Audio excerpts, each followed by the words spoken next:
The major challenge for the exporters or the people from PICs to export to ANZ market is really the supply side, and also the SPS issues that we have to deal with before we go into the market.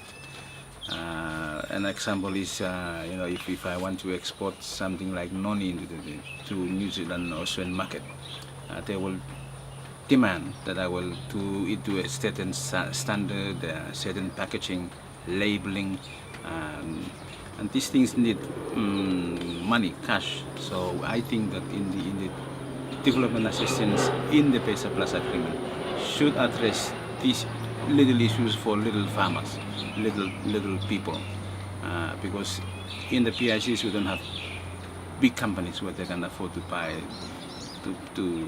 to bring their products up to be able to enter the market in Australia and New Zealand.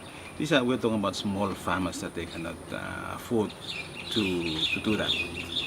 The group in the PACER Plus negotiation, all chapters are important in the Pacific in the PACER Plus negotiation, but this particular chapter on development assistance and economic cooperation is primarily important because of the avenue for further funding. And that funding, the crux of the matter is to be able to address, to be able to help the Pacific Island countries to be able to meet their obligations under PACER Plus when it is agreed upon.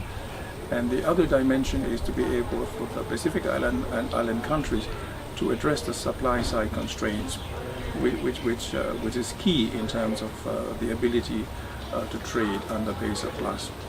Australia and New Zealand have committed to provide the Forum Island countries with assistance, not only to implement their obligations under the PACER Plus agreement, but also to help them address the many supply-side constraints that have undermined their efforts to increase and diversify their exports and enhance their participation in international trade.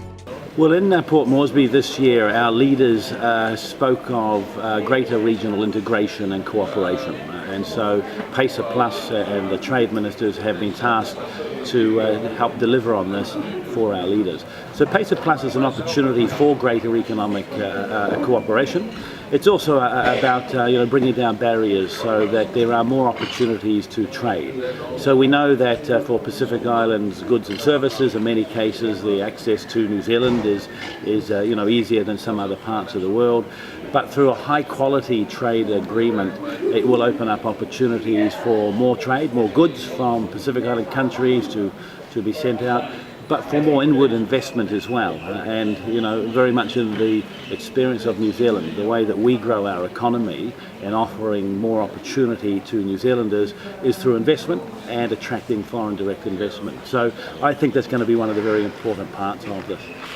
New Zealand has no closer relationship with any group of countries in the world than the countries of the Pacific Islands. So the development part of this free trade agreement is extremely important. Our government is committed to spending $1 billion in development assistance and aid in the Pacific over the next 3 years, and it'll be a very important part of the things we need to consider and talk about as we come towards the conclusion of the PACER Plus negotiation. But trade is one aspect of it. We're also committed and know that funding will need to be provided to help with the implementation of PACER Plus. We'll need to look at ways that we can best reduce some of the supply side constraints, and a study is to be done that will look individually at each country and see what challenges they have and what assistance can best be provided to help with that implementation, but also to maximise the opportunity for all of these countries to benefit from the advantages of PACER Plus as quickly as is possible.